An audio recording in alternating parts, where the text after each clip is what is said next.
accidentally took my boyfriend's phone and saw a message his ex had just sent about that night. I didn't take the pill, just a few words, yet they made my entire body turn cold. The night before last, I suddenly had acute gastroenteritis. He was working overtime at the company. I called him more than a dozen times, but none went through. Enduring the piercing pain, at 3 in the morning, I took a taxi to the hospital alone, so that was why his phone was off. Why he disappeared and didn't come home all night. He had gone to see his ex. Chapter 1. Today was the night before my wedding with Santino. His ex, Rosie, insisted on tagging along with a group of their old classmates to come congratulate us. The moment I pushed the door open, I saw Rosie rise onto her tiptoes and press her lips against Santino's. Santino didn't push her away. In fact, when she almost lost her balance, he reached out and held her by the waist. A gentle, intimate gesture, completely different from the cold distance he had shown me these past few days. Around them, his old classmates cheered and egged them on, as if they were already used to scenes like this, casual, practiced, natural. The noise was piercing, like a hand tightening around my throat, making it hard for me to breathe. "Grace?" Someone called out when they saw me walk in. A single abrupt sentence. It not only separated the two of them, but also made everyone in the room turn toward me all at once. "Ah!" Rosie let out an exaggerated gasp. She hurried over to me, a blush still lingering on her face. We were just playing truth or dare, and Santino and I lost. Don't misunderstand. I stared at her in disbelief. Earlier, I had stepped out for something. On my way back, I suddenly received a friend request on WeChat. It was Rosie. The moment I accepted, she immediately sent me an intimate photo of her and Santino. "Guess what we're doing right now?" Then she unsent it within seconds, and casually followed up with, "Happy wedding." Now, she was explaining everything so openly, as if she hadn't been the one sending me that provocative message. Instead, it made me look like the one overreacting, the unreasonable one. Chapter 2. As if afraid I didn't believe her, Rosie suddenly grabbed my wrist. About to say more, I shook her off forcefully. She staggered back a few steps, and by sheer coincidence, fell right into Santino's waiting arms. It was raining outside. My shoes were damp, and I slipped, crashing into the table beside me. My phone fell to the ground and slid several meters away. The sound wasn't loud, yet it instantly silenced the entire room. Someone picked up my phone and quietly placed it on the table. Only then did Santino seem to snap back to his senses. He hurried over to help me up. I found it almost laughable. Forcing myself to stand, I avoided his touch. Taking a deep breath, I stared at him and asked, "Santino, if I told you she just texted me to provoke me, saying, 'Grace, it was just a game.'" Santino cut me off. His tone was as calm as ever, but the impatience in his expression was unmistakable. I froze. A burning sensation spread from my ankle to my brain, gradually seeping into every nerve. Only then did the delayed pain and humiliation hit me all at once. I couldn't stay there any longer. Grabbing my phone, I turned and ran toward the restroom. Chapter 3. I turned on the faucet and splashed water onto my face. The bone-chilling cold spread through my entire body. Suddenly, my phone vibrated. It showed a message from Rosie, but I hadn't even saved her contact. I froze for a few seconds before realizing, in my rush earlier, I had taken Santino's phone by mistake. By the time it sank in, I had already unconsciously opened the chat between Santino and Rosie. Rosie had sent a single message. About that night, afterward, I forgot to take the pill. Just a few words, yet they made my whole body go ice cold. So, while I was running around nonstop, overwhelmed with all the wedding preparations, they slept together? The overhead light reflected off the phone screen, making it hard to see clearly. At the same time, memories slowly surfaced. The day before yesterday, after work, I skipped dinner and went straight to the hotel to handle wedding arrangements. I stayed busy until very late, then my gastroenteritis suddenly flared up. Santino said he was working overtime at the company. I called him more than a dozen times, but couldn't reach him. Enduring the piercing pain, at 3 in the morning, I took a taxi to the hospital alone. So that was the truth. His phone being off. His complete disappearance. Not coming home all night. He had gone to her. Chapter 4. My heart ached as if it were being violently torn apart. I didn't even know how I managed to keep reading. When I scrolled to a certain part of the chat history, my fingers froze. A week ago, Rosie had sent him a picture of a ragdoll cat. "Our son is getting cuter and cuter, haha," he replied with a simple Then he changed his lock screen to the ragdoll cat they used to raise together. My mind went completely blank. I didn't even notice someone approaching until the phone was suddenly snatched from my hands. Santino looked at me with a dark expression, his voice turning colder. "Did you take the wrong phone on purpose?" I looked into those familiar yet strangely distant eyes. The tension I had been holding onto finally snapped. "And you? Aren't you going to explain? You said that kiss just now was a game, then what about these messages? And this lock screen? It used to be a photo of Roundy. Why did you change it to the picture she sent you?" I pointed at his phone, my voice trembling, almost hoarse. The truth was right there in front of me, yet I still wanted to hear him explain. But he said nothing. He simply turned off the screen and looked at me expressionlessly. He had always been good at staying silent. Chapter 5. Back then, Santino had pursued me for a long time. The reason I finally agreed to be with him was Roundy. My parents divorced when I was very young. I was raised by my grandmother. A few years ago, she passed away and left Roundy to me, saying it would stay by my side in her place.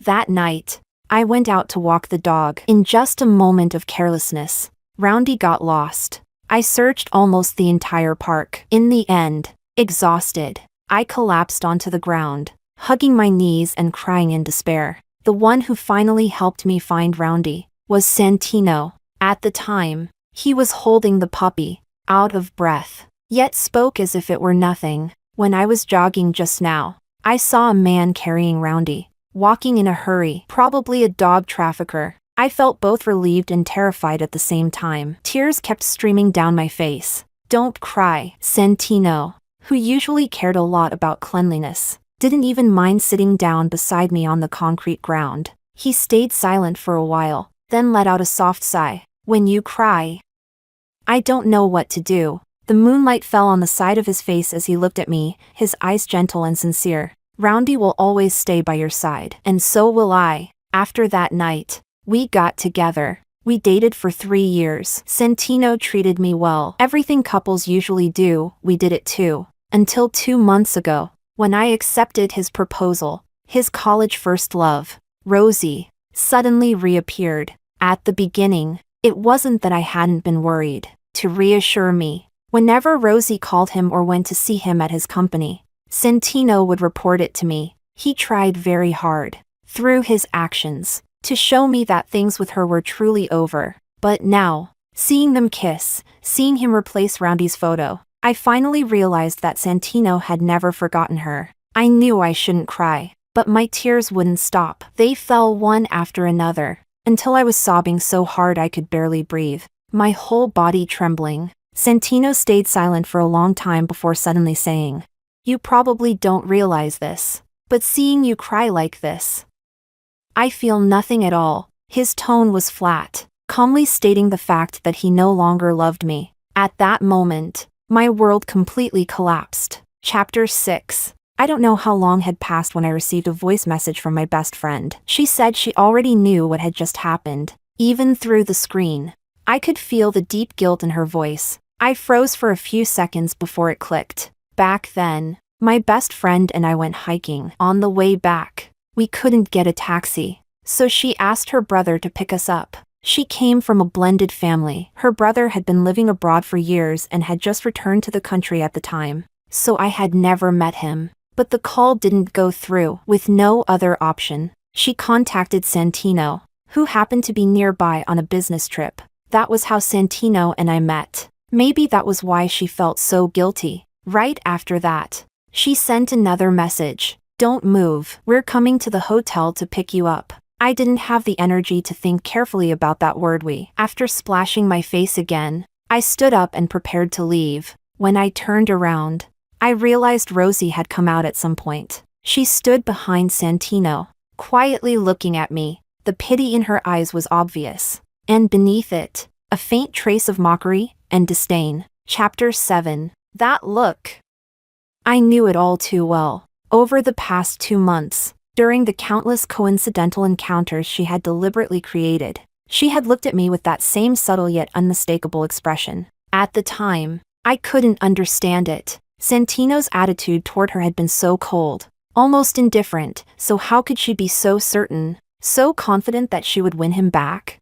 Until a month ago, when Santino took me to meet his parents for the first time. As his mother served me food, she accidentally called me by Rosie's name, and she didn't even notice her slip. "Rosie, the fish is very fresh. Have some more," she said warmly. My hands trembled so badly I couldn't even hold my chopsticks. At that moment, his mother's kind gaze overlapped with the way Rosie looked at me. Back in the room, Santino immediately hugged me from behind, his tone sincere. "My mom is getting old. Her memory isn't great. She just said it out of habit. Can you forgive her?" I only asked him one question. "Rosie has come to you again and again, lowering herself every time. Have you ever wavered?"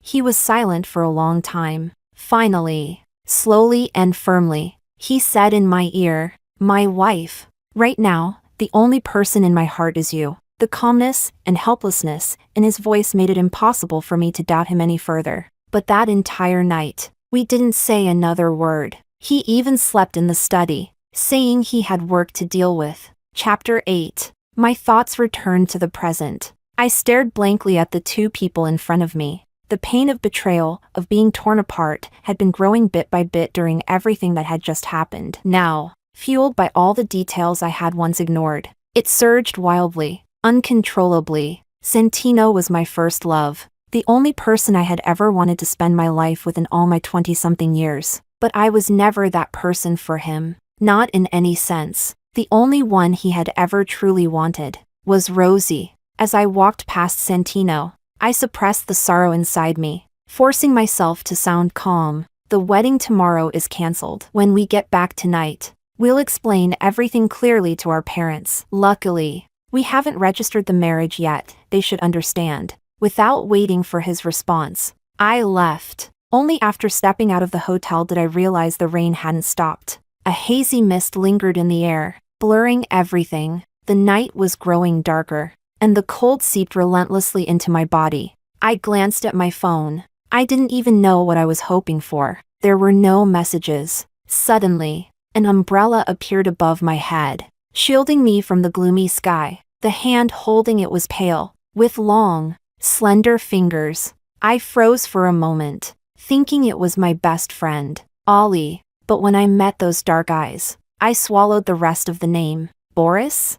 Perhaps because he tilted the umbrella slightly toward me. His hair was a little damp. He looked down at me and replied calmly, "Alicia is in the car." I was slightly stunned. Although Boris was Alicia's brother, we barely had any interaction, at most. We were acquaintances who exchanged nods. I didn't expect him to come with her to pick me up. Just as I was about to speak, I suddenly felt a cold gaze from behind. Instinctively, I turned around. Santino stood at the hotel entrance, expressionless, watching us. Chapter 9. I calmly withdrew my gaze and followed Boris into the car. The moment I sat down, my phone rang. It was my mom. "Santi already told me. It's such a small matter. If you say you're not getting married, then you're not getting married? Do you have to drive me to death before you're satisfied?" From the front seat, the sound of the engine starting suddenly broke the air. Boris had his hands on the steering wheel. Under the dim light, his usually indifferent face looked inexplicably cold. My mom paused on the other end, as if suppressing her anger. "Come back to your dad's place. We'll talk there." Then she hung up. "Your mom." Alicia held my cold hand, her expression complicated. I stayed silent for a moment, then gave a faint, calm smile. "I'm used to it. Ever since my parents remarried and started their own families. My mom had another son, and my dad had a daughter. I had long gotten used to their indifference and neglect." On the way, I learned from my best friend that she had been having dinner with Boris at a nearby restaurant earlier, which was why they came together. Then she added, as if unintentionally, "My brother actually insisted on coming." When we arrived at my dad's place, it was still early. My mom sat on the sofa with a dark expression, while my dad sat across from her. smoking. His current wife and daughter weren't there, probably avoiding the situation. Hearing me come in, my mom let out a cold snort and spoke in a sarcastic tone to my dad. Breaking off a wedding over a game, well, she is your daughter. After all. My dad ignored her, stubbed out his cigarette, and asked me, "Have you made up your mind?" I nodded firmly. Yes, I'll take responsibility for everything. I don't agree. My mom finally exploded, jumping to her feet and pointing at me as she lashed out. The invitations have already been sent to all our relatives and friends, and now you're saying the wedding is off. If I'd known you'd embarrass me like this, I shouldn't have given birth to you in the first place. Even though I had been prepared, those words still stabbed deep into my heart. Mom, it's not just a game. I found their chat history on Santino's phone. I looked straight at her, speaking word by word. The night before last, they slept together. My mom froze for a moment. A flicker of surprise crossed her eyes, but she quickly said with certainty, "That's impossible. Santi is such a good kid. He even agreed just now to help your brother find a job. He would never do something like that." I stared at her in disbelief, my breathing almost stopping. She seemed to realize what she had just said. Her lips moved as if she wanted to explain, but no words came out. Enough! My dad suddenly raised his voice, sounding impatient. "The child has already made her decision. Oh, now you're playing the good guy?" My mom sneered, as if she had found an outlet for her anger. "When she was 5, we got divorced, and the court gave you custody. But what did you do? You dumped her with your mother in the countryside and remarried right away. Later, when her grandmother passed away, you had no choice but to bring her back. And just because that dog her grandma left her barked at your daughter a few times, you wanted to sell it, forcing her to move out." She pointed at the family photo of 3 hanging on the wall, her tone bitter and reckless. "Tell me, ever since your daughter was born, have you ever still considered her your daughter?" My dad looked like something had hit a nerve. His eyes turned red with anger. Yet he didn't deny it. "And what right do you have to criticize me? Aren't you the same, only doting on your precious son?" They kept exposing each other's faults, not even noticing that I had already returned to the guest room. There was no room in this house that truly belonged to me, but because the wedding was supposed to start from the bride's side, my dad had specially prepared a temporary guest room for me. The room was silent, filled only with the sound of my breathing. Then my phone buzzed abruptly. "Rosie, we're going to karaoke now. Want to come?" Right after, she sent a photo of them at a KTV. In the picture, Rosie held a microphone, the corners of her lips slightly curved as she gazed at Santino, who was sitting on the sofa. The lighting around him was dim, making his expression unclear, but I could imagine it, affectionate, content. The two of them looked at each other from a distance, while the old classmates around them seemed to fade into the background. On the screen, a classic old song was playing, "I Still Want to Love You Again." No more emptiness, no more letting memories fill the future. I want tomorrow to hold hope again, to fall in love once more. I thought I would cry, but strangely, at that moment, I felt incredibly calm. Calmly, I blocked Rosie. Calmly, I called each guest one by one to inform them that the wedding was cancelled. After notifying the last person, Santino suddenly called. There was noise in the background on his end. He was silent for a long time before speaking, his voice colder than ever. "Are you serious?" Chapter 10. I didn't want to say anything more to him. I replied with a faint and hung up. Just as I was about to turn off my phone, I received a message from Boris. "Don't forget to apply medicine to your ankle." I froze for a long time. When I fell at the hotel earlier, my ankle had scraped against the table. The wound wasn't shallow, but I had endured it the entire way. Santino didn't notice. My parents didn't notice either. I didn't expect that he would. The room was filled with miscellaneous items. I searched through a drawer and actually found a first aid kit. Maybe it was because of Boris's message, but when I treated the wound, I found myself being unusually careful, so much so that I didn't even hear someone knocking on the door. It was Santino. The cotton swab and ointment fell to the ground with a soft snap. My mom stood behind him, turning her head away to avoid my disbelieving gaze. "I still don't believe Santi would do anything to betray you. Since he's here, you two should talk it out." The door was quickly closed, leaving only Santino and me in the room. His gaze fell on my ankle, his tone slightly unnatural. Did you get hurt when you fell earlier? His hand rested on the back of mine, his voice soft. I'm sorry, I didn't notice just now. The warm, damp touch made me stiffen instantly, almost instinctively. I pulled my hand away. Leave. Perhaps my attitude was too cold. Santino seemed momentarily at a loss, but quickly regained his composure. Grace, marriage isn't a joke. Won't you even give me a chance to explain? Explain? I looked at him, suddenly feeling like laughing. What exactly are you going to explain? Santino? Explain why you didn't push Rosie away when she kissed you? Or explain why you didn't answer my calls the night before last? Why you left me to go find her?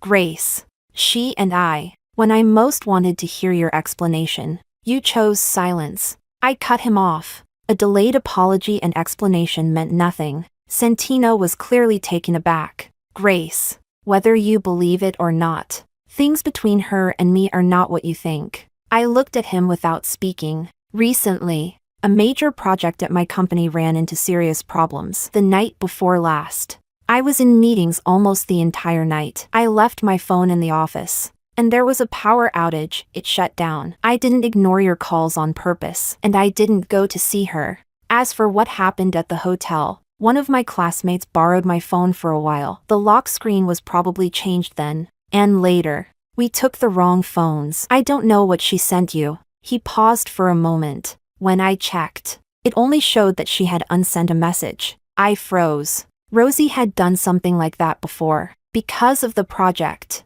and all the wedding preparations, I haven't been in a good state these past few days. I treated you badly. It was my fault. He tugged at his tie, a faint trace of regret in his eyes. And when those people started making a scene, my mind got even more chaotic. I don't even know why. I just forgot to push her away. But hearing his explanations now, I only felt exhausted. Grace, there's really no possibility between me and her anymore. Santino cautiously placed his hand over mine again. After about 2 seconds of silence, I pulled my hand away. Santino, just because you and her didn't actually sleep together doesn't mean it isn't a betrayal. It doesn't mean I can pretend nothing ever happened. Coldness and silence are knives too. The damage they've done to me, you can brush it off lightly. But I can't. You probably don't even realize. I clenched my hand, forcing myself to steady my breathing before speaking with difficulty. How gentle you look when you're with her. Santino froze. He had probably forgotten, whether it was said impulsively or not. He had told me himself that when I cried, he felt nothing at all. He seemed about to say something more, but I cut him off coldly. If you're not leaving, then I will. With that, I walked straight to the door and left. Behind me, Santino's voice came, slightly hoarse. Don't go. Chapter 11. I didn't expect to see Boris in the living room downstairs. He was sitting on the sofa, casually scrolling through his phone. A tube of ointment lay on the table in front of him. When he noticed me, Boris said with a hint of helplessness, Alicia got really worried when she heard you were hurt. She asked me to bring this over for you. I froze for a moment, then couldn't help but smile. I was about to explain that I had already applied medicine when I suddenly felt a gaze from the side, half amused, half mocking. Rosie was there too. How did she even find my house? She walked slowly toward me, a smile on her face that revealed nothing of her true emotions. Oh, you seem to be in a pretty good mood. Made up with Santino already? I smiled back, raising an eyebrow, my words carrying a hint of meaning. What do you think two people would do after staying in a room together for that long? Rosie froze for a moment. She probably imagined something, because she shot me a furious glare. At first, I thought, after being provoked by her so many times, I'd return the favor just once. But seeing her expression grow uglier and uglier, I suddenly found it all meaningless. Santino walked out as well. Why are you still here?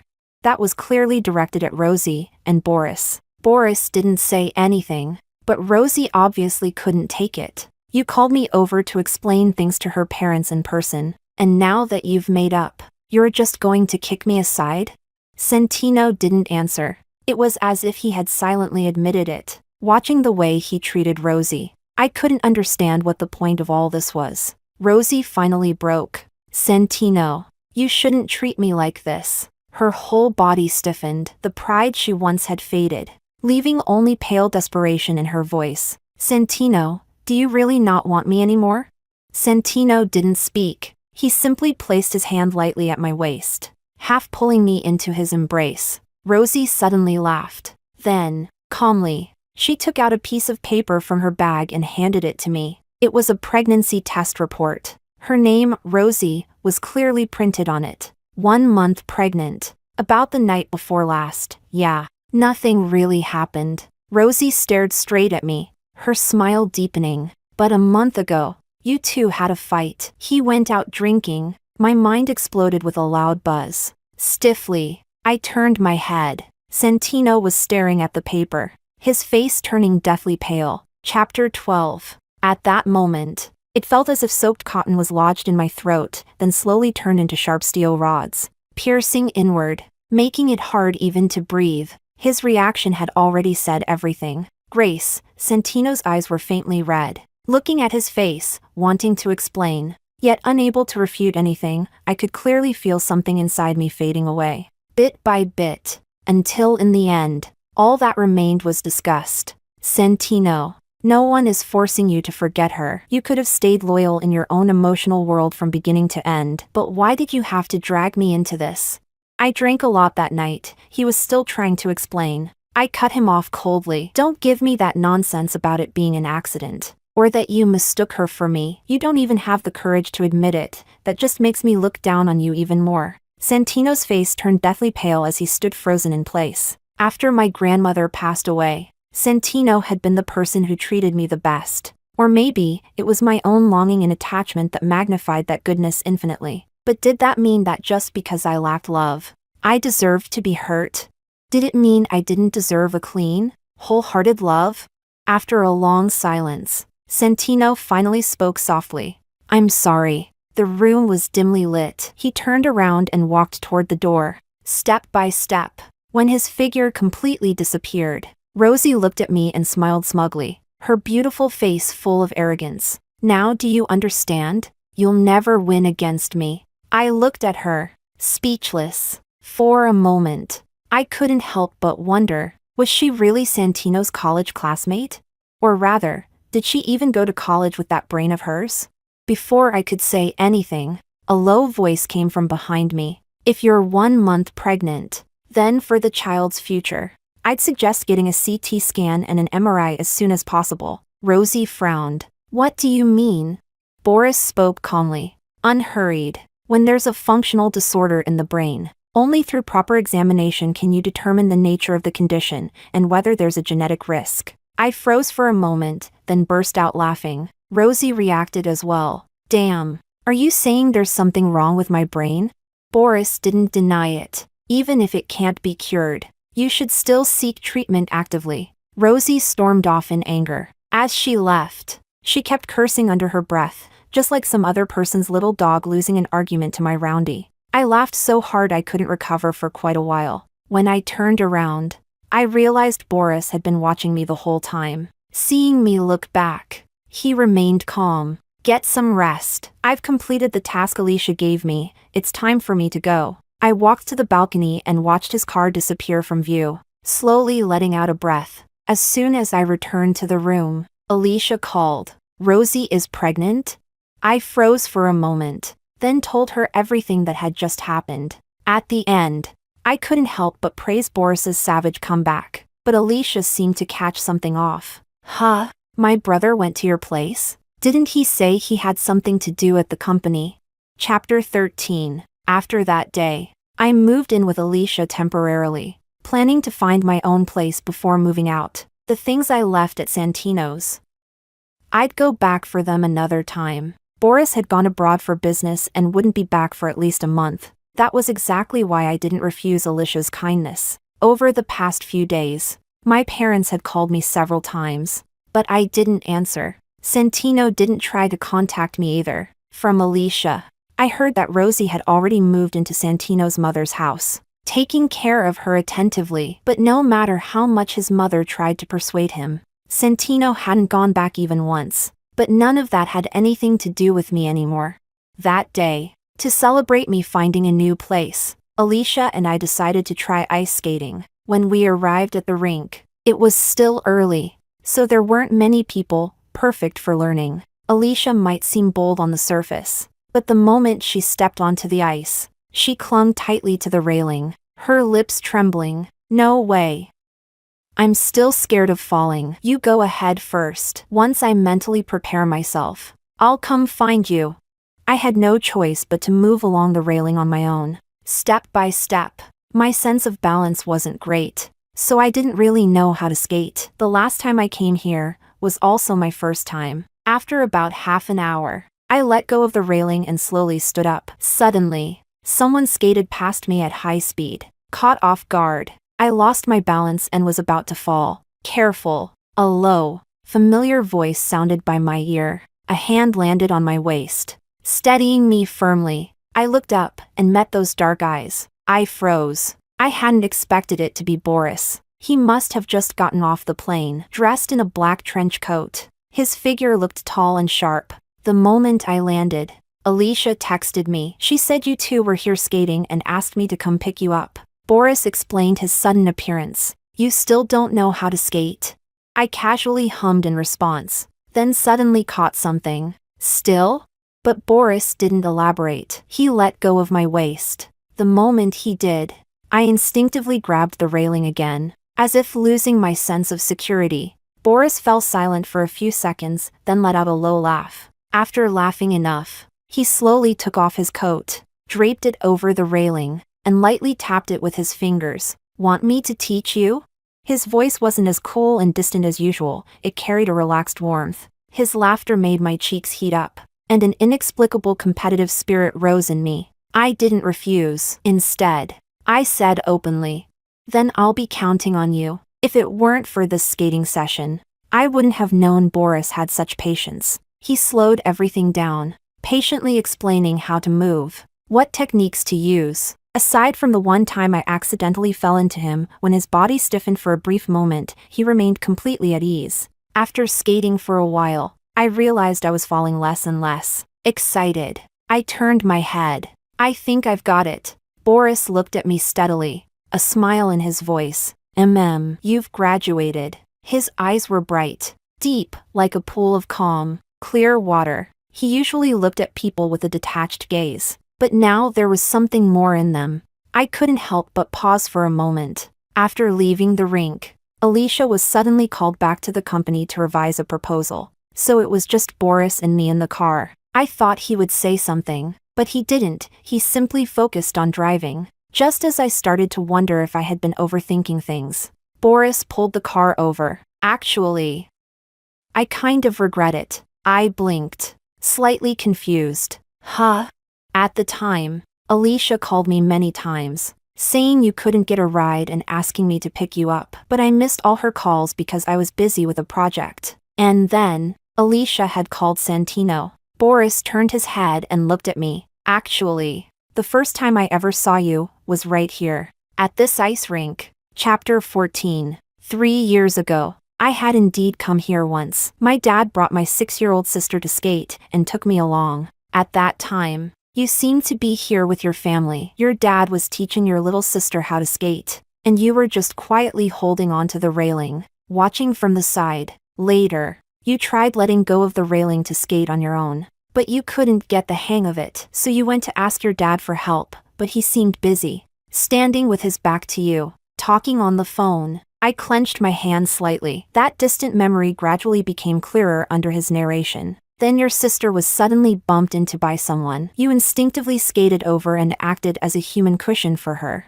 Boris paused. His voice grew slightly heavier. But your dad thought you were the one who made her fall. He scolded you harshly, then carried your sister away, leaving you there alone. Boris glanced at me and let out a soft sigh. I thought you would cry out of grievance, but you were very calm, as if you were already used to it. That entire afternoon, you practiced skating alone. You fell many times, but you didn't make a sound, until one fall was particularly bad, and tears overflowed from the corner of your eyes, just a physiological reaction. Even then, you only blankly touched your face, and then smiled faintly. That's when I realized you weren't unhurt. And it wasn't that you didn't want to cry, you just couldn't. You were trying to make yourself cry, you were trying to save yourself. Boris looked at me steadily and said in a low voice.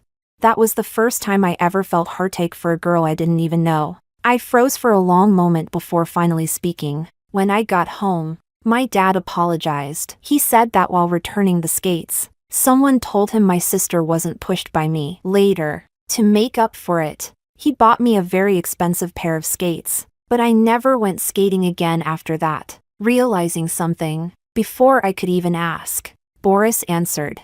That person was me. I was the one who told your dad. My heart skipped a beat.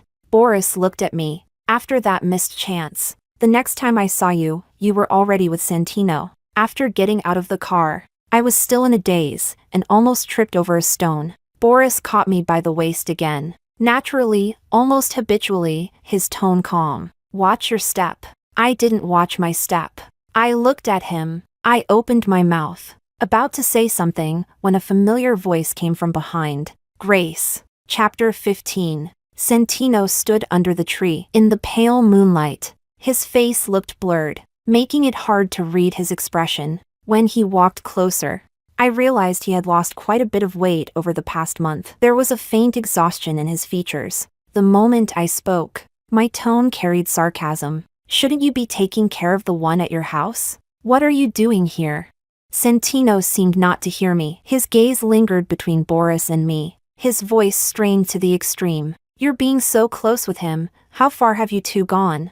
The questioning tone made me wonder if I had misheard him. Santino, I need to remind you, we no longer have anything to do with each other. He froze for a moment, his expression turning awkward. Sorry, I didn't want to say anything more to him. I turned and started walking away. Rosie isn't pregnant. That single sentence stopped me in my tracks. I turned my head slightly. What did you say? Santino looked at me, his Adam's apple bobbing. That pregnancy report wasn't hers. She has a friend around her age who's also named Rosie, and she got pregnant recently. Rosie stole her test report. I was stunned for a moment. Subconsciously, I looked at Boris, who happened to be looking at me too. From each other's eyes, we seemed to read the same thought. Rosie might actually have something seriously wrong with her. Yesterday, I had a huge argument with Rosie. She told me everything, including that night I got drunk. The next morning, I couldn't remember anything. But in fact, nothing really happened between us. Before Santino could finish, Boris let out a faint, emotionless chuckle. So as long as it didn't reach the final step, it doesn't count as anything happening? If a butcher slaughters a pig, plucks it, cleans it, but doesn't end up eating the meat, does that mean nothing was done to the pig? As he spoke, Santino's face grew increasingly ugly. Boris added calmly, just an analogy. After a long silence, Santino turned to look at me. Grace. He called my name. No matter what I say or do now, you won't forgive me, will you? I didn't hesitate. No. Santino froze completely, murmuring, but Rosie isn't pregnant. She's gone. The problem between us is solved. Back then, you were clearly so close to forgiving me. I stayed silent for a moment, then suddenly cut him off. Do you remember that broken watch in your drawer? He paused, then nodded hesitantly. You couldn't bear to throw it away. You told me it was from a relative, but it was actually from Rosie, wasn't it? I asked softly. Do you know how I found out? His lips trembled, but no words came out. The day of your class reunion, Rosie sent me an old photo of you two. It was a couple's watch, wasn't it?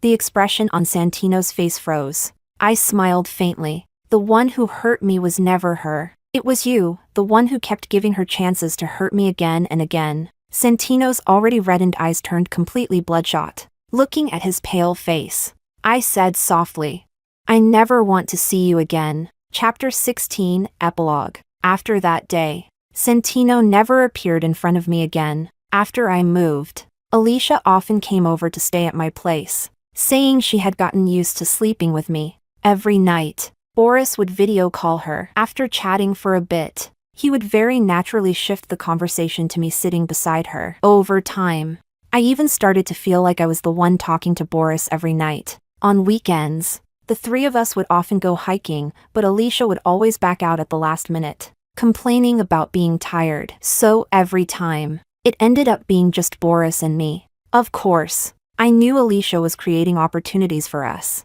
and I knew I didn't reject Boris, but to truly accept him, I wasn't ready yet, until one day, Alicia couldn't stand it anymore and brought me Boris's notebook. It was called a diary, but it didn't really record events. And yet, it was written in every single day. More precisely, ever since we met again, and he found out that he had missed Alicia's calls that day because of his project. Every day, he wrote the same sentence on paper. I won the project, but lost my wife. Just a few words, but they pressed deep into the page, each stroke heavy with emotion. I was stunned. It wasn't until Boris walked in, slightly flustered, and took the notebook from my hands that I snapped back to reality. He covered his lips and coughed lightly, pretending to be calm, but his ears were red as if they might burn. Just scribbling for fun. My heart had been a tangled mess. But seeing him like this, I couldn't help but laugh. It felt like the clouds had parted every knot.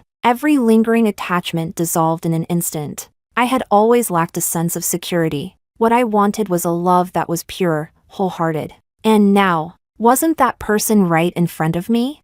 Thinking this, I took a deep breath and gestured for Boris to give me the notebook. Though confused, he handed it over obediently. I leaned slightly forward, opened it, took a pen from the holder, and carefully crossed out the first few words. Then I stood up, met his gaze, and pointed at the remaining word. Read it. Boris paused for a moment, then smiled. Wife. My face flushed slightly. Boris' side story. Chapter 1. In the third year of being with Grace, on her birthday, we registered our marriage, walking out of the Civil Affairs Bureau. I held the marriage certificate up in the air. The red stamp on it was strikingly bright. My eyes felt as if they had been burned red too. My body was stiff. I couldn't recover for a long while. Grace smiled. That happy? I looked at her. She looked back at me, a soft smile on her lips. Her face was bathed in gentle sunlight, calmer than 3 years ago, more graceful, so beautiful she looked like a silhouette painting. This was Grace now, my Grace. I wrapped an arm around her waist and pulled her close. When she shyly glanced around, I let out a low laugh. A wish fulfilled. I'm very happy. No one knew how much I liked her, or how long I had liked her. Grace didn't know either. That night, Alicia came over to celebrate Grace's birthday with us. After dinner, Grace told her about our marriage registration. Alicia was already quite drunk when she heard the news. Her eyes reddened with excitement, but then she suddenly put on a stern face. She unsteadily dragged a stool over, pulled Grace to sit down, and positioned herself across from me like she was conducting an interrogation. Will you treat Grace well for the rest of your life? I raised an eyebrow. Of course. Alicia glanced at Grace, holding back a smile as she continued seriously.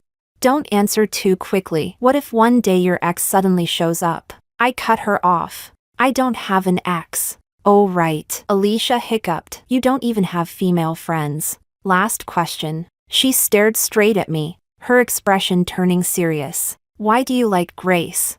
Was it just because of that one encounter at the ice rink?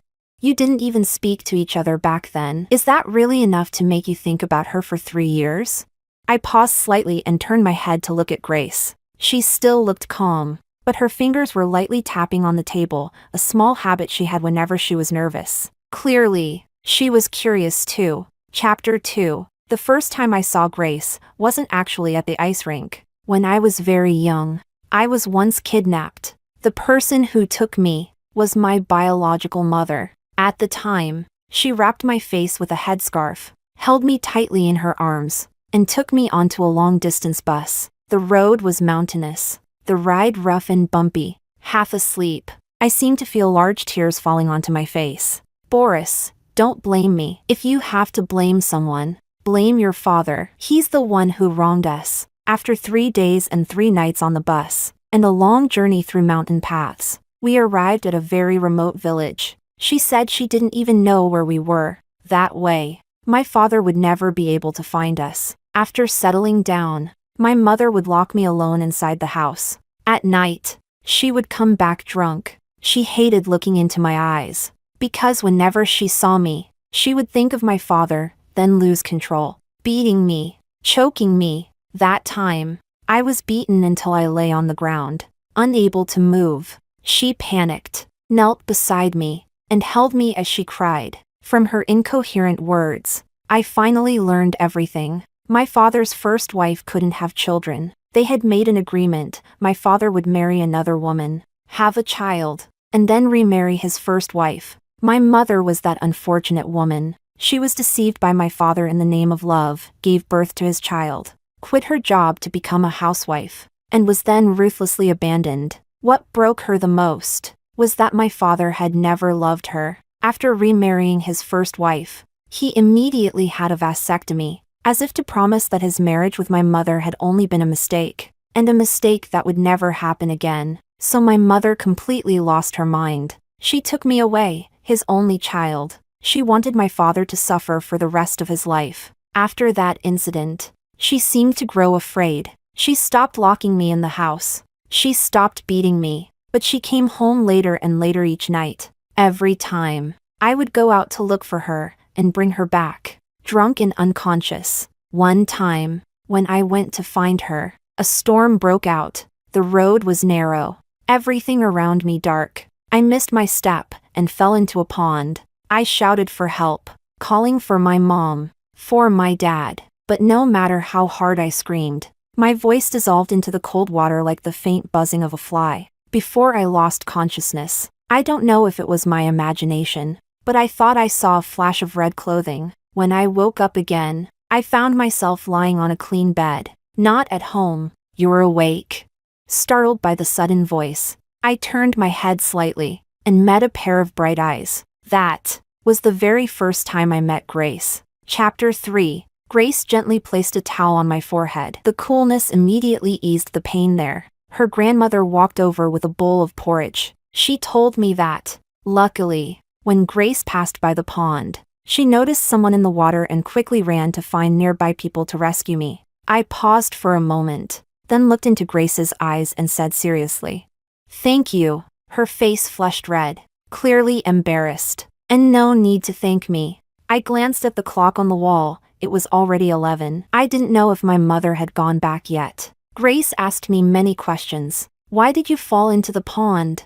"I was out looking for my mom." "Oh." She scratched her head, then picked up the bowl of porridge. "Are you hungry? My grandma's lean pork porridge is really delicious." "I'm not hungry." She quietly put the porridge down. After a moment of silence, she asked again, "What's your name? Why have I never seen you before?"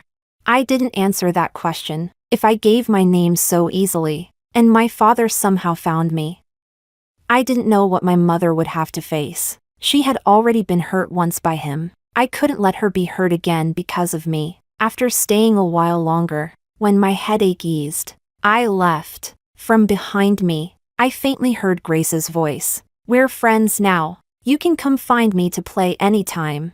Chapter 4. After becoming friends with Grace, I realized she really didn't have many friends, because she came to find me far too often. After she visited my home once, she was clearly shocked by how bare it was. Knowing that I cooked for myself, she often brought me rice, salt, oil, vegetables grown by her grandmother, or simply dragged me to her house to eat. One time, I mentioned this to her. She explained that it was because there were too few kids her age in the village. I asked her why. She said the place was too remote, and there were very few teachers at the school, so the other kids' parents had taken them to the city. I casually asked, "Then why didn't your parents take you to the city too?" She fell silent, her eyes slightly reddening. I immediately realized I had said something wrong. Just as I was about to speak, I heard her say, "Because my parents need to make money. Otherwise, how could they afford to raise me?" As if afraid I wouldn't believe her, she added, "Even though they can't come back, they send me lots of pretty clothes, toy boxes, and extracurricular books every month." Looking at her slightly evasive eyes, I parted my lips, but in the end, I said nothing. Chapter 5. After that day, aside from bringing me vegetables, Grace also started bringing me school supplies and extracurricular books, saying they were all bought by her parents and that she would share them with me from now on. It was as if she wanted to prove, through actions, that her parents loved her. Meanwhile, my mother came home later and later every day. Sometimes, she didn't come home at all. People in the village began to gossip. At that time, Grace and I were sitting under the banyan tree reading. The filthy rumors drifted into my ears. Before I could react, Grace suddenly stood up, pointing angrily at them. My grandma says only idle people gossip. If you adults have nothing to do, why don't you go read a book? You're worse than us kids. Back at my house, she was still fuming, her brows tightly furrowed, fists clenched. Something in my heart stirred slightly. And then, my mother pushed the door open. She leaned against the doorframe, exhausted, her whole body reeking of alcohol. This was the first time Grace had seen her. She froze for a moment, then cautiously said, "Auntie, I'm his friend." My mother's eyelashes trembled as she looked up at us. "Friend?" Her gaze lingered between us. Suddenly, she laughed. "Even like this, you can still make friends? Just like your father." She enunciated each word slowly. Smooth, sweet talk. That familiar anger and disgust gathered in her eyes. My heart sank. I wanted to tell Grace to leave, but before I could, my mother grabbed a cup from the table and hurled it at me. I instinctively shut my eyes. The cup shattered with a loud bang, but the expected pain never came. When I opened my eyes, I saw Grace standing in front of me, shielding me. A thin layer of cold sweat covered her forehead, yet she smiled and told me she was fine. At that moment, I couldn't describe what I felt. As I helped Grace out of the house, I glanced back at my mother. I think that look must have hurt her deeply, because her expression changed instantly, and her lips trembled slightly. We walked in silence the entire way. From time to time, Grace stole glances at me. After hesitating for a long time, she finally said, "I'm really fine." When I used to do something wrong, my grandma would hit me too. It hurt way more than this. I stopped and looked at her. "But you didn't do anything wrong just now." Grace fell silent for a moment. "But neither did you, right?" I froze. Grace smiled, looking into my eyes, speaking word by word. "So you don't need to feel guilty toward me." Chapter 6. After that, Grace and I grew closer and closer. We would sit under the banyan tree reading together, go pick vegetables in the fields, or help her grandmother with chores. Sometimes, she would even complain that I had started talking too much. One day, her grandmother brought back an injured puppy she had found. Grace and I bathed it together and treated its wounds. I even gave it a name, Roundy. I told Grace it was because its eyes were round and adorable, very much like hers. Of course, I didn't say that last part out loud. That day, she brought me to the banyan tree. Using a small shovel, she dug a hole in the ground. Unexpectedly, there was a small box buried inside. She took it out, brushed off the dirt, and unlocked it with a key. My grandma told me that if you write your wish on a piece of paper and bury it in the ground, the earth god underground will see it and help make it come true. Looking at her sparkling eyes, I couldn't bring myself to say something like, "Your grandma is lying. There's no such thing as an earth god." She handed me a pen and a piece of paper, then covered her eyes with her hands. "You write it." "I won't look." I raised an eyebrow, took the pen and paper, thought for a moment, and wrote, "I hope all of Grace's wishes come true." After placing it inside, I glanced at the box out of the corner of my eye. There were countless slips of paper inside. 2 of them weren't folded properly, and I could vaguely read the words. "I hope Grandma stays healthy. I hope my parents come to take me home." Lost in thought, I heard Grace's voice beside me. "I think every mother loves her child." That day, "Your mom was drunk. She probably didn't mean it. You can wish for her to drink less. The earth god will definitely make it come true." Last time my grandma was sick, I made a wish, and she got better the very next day. Isn't that amazing?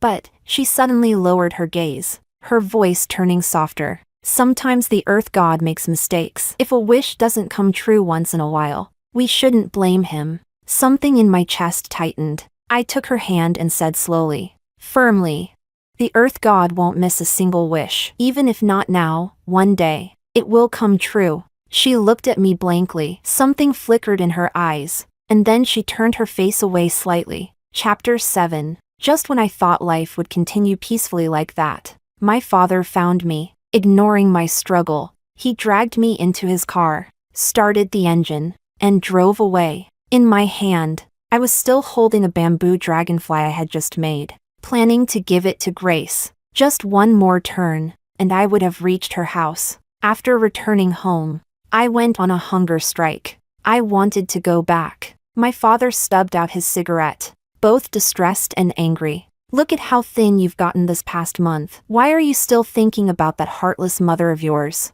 Hearing that, I froze for a moment. Only a month had passed? But I knew. The reason I wanted to go back wasn't just because of my mother. It was also because of her. Later, my father told me, my mother had called him herself. She was getting married, so she was letting me go. What did I feel at that moment?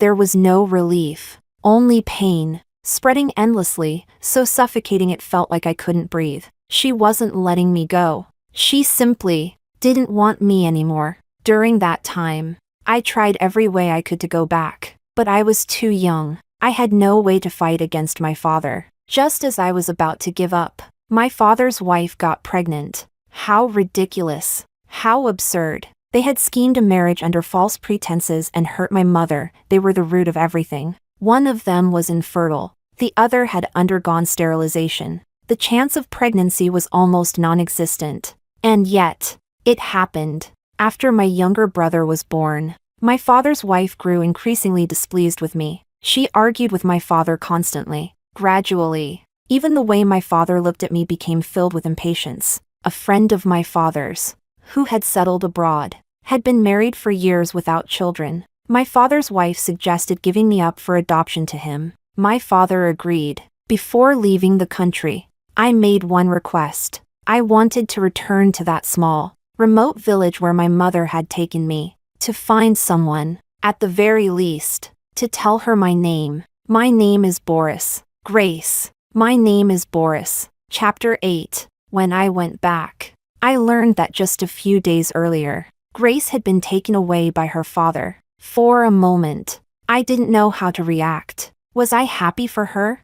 Yes. After all, that wish of hers, the one that had never come true, had finally been fulfilled. And yet, there was a feeling I couldn't quite describe. She had been taken away just a few days earlier. I stood outside her courtyard for an entire night. It felt as if something inside me had been lost, leaving behind a hollow emptiness. Years passed. My adoptive father married Alicia's mother, and we planned to return to our home country. Alicia's mother was a very gentle woman. She ran a dessert shop, often baking cakes for me. She treated Alicia and me equally. For some reason, I suddenly thought of what my mother used to be like before the divorce. She would hold me and sing, tell me stories, make desserts for me. Her eyes had always been gentle, like still water. One day, by chance, I ran into my mother on the street. She was holding hands with her husband and their daughter as they walked into an ice rink. Her daughter was very cute, her features somewhat resembled mine,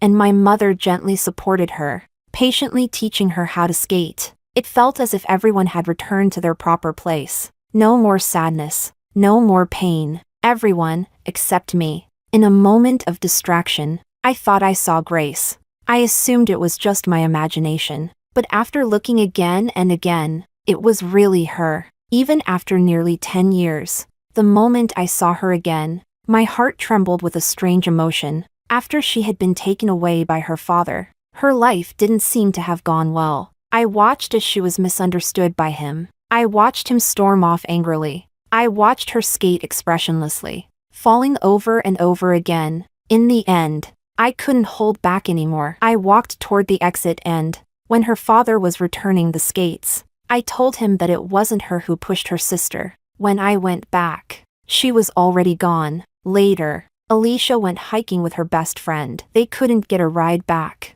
so she called me to pick them up, but I missed the call because I was busy with a project. After some time, due to work, I moved to another neighborhood. One evening, while taking a walk, I suddenly heard a faint, Weak bark. I looked up and saw a man walking toward me, holding a dog in his arms. He was moving quickly, his expression unnatural. The dog's eyes were dark and round. My heart tightened. Just as I was about to step forward, a man in sportswear rushed past me, snatched the dog from him. As we brushed past each other, I recognized him. He was Alicia's friend. I had seen him a few times before. His name seemed to be Santino. The next time I saw her, she was already with Santino, and she didn't seem to recognize me. The way she looked at me was unfamiliar. I had never known that she was Alicia's best friend. Between her and me, it always felt like we were getting closer, yet always missing each other. Every night after that, I would think of her. Maybe nighttime is when emotions surface the most. Everything becomes direct, intense, impossible to escape. The bamboo dragonfly I never gave her, the name I never got to tell her, that encounter at the ice rink, that missed call, that constant sense of almost having, yet always losing, that longing to hold on, forced me to finally face my feelings. I like Grace. I like her very, very much. No, I love her. Chapter 9. And everything that happened after that, you already know. It was a long story. Alicia hadn't even finished listening before she fell asleep on the table. She had drunk too much tonight. Whether she would even remember any of this tomorrow was uncertain. So, I was telling it for Grace. Her shoulders trembled slightly. Those reddened eyes stared straight at me. And in them, there was only me. Why didn't you tell me before? I was silent for a moment, then smiled faintly. I was afraid you'd pretend to forget, and also afraid you really didn't remember. And at the same time, I hoped that you would remember on your own. I'm sorry. I wasn't pretending. I really. Her eyes grew redder and redder, tears falling one after another. And just like that, my heart began to ache again. I gently pulled her hands away from her face, wrapped my arms around her, and lowered my head, kissing away her tears one by one. She lifted her chin and kissed me. It was an incredibly gentle, tender, yet intense kiss, tinged with the faint saltiness of tears. When I carried her upstairs, she clutched my collar, her warm breath brushing against my neck. Her voice trembled, yet remained firm. Husband, I'll make it up to you. After saying that, she buried her face into my neck. I lowered my gaze slightly and could only see the tips of her ears, flushed red. I paused for a moment, then let out a soft laugh. After all, it was just a short month from our youth. What kind of fool would remember it for so many years? I wouldn't blame her, though. This way of making it up wasn't bad either.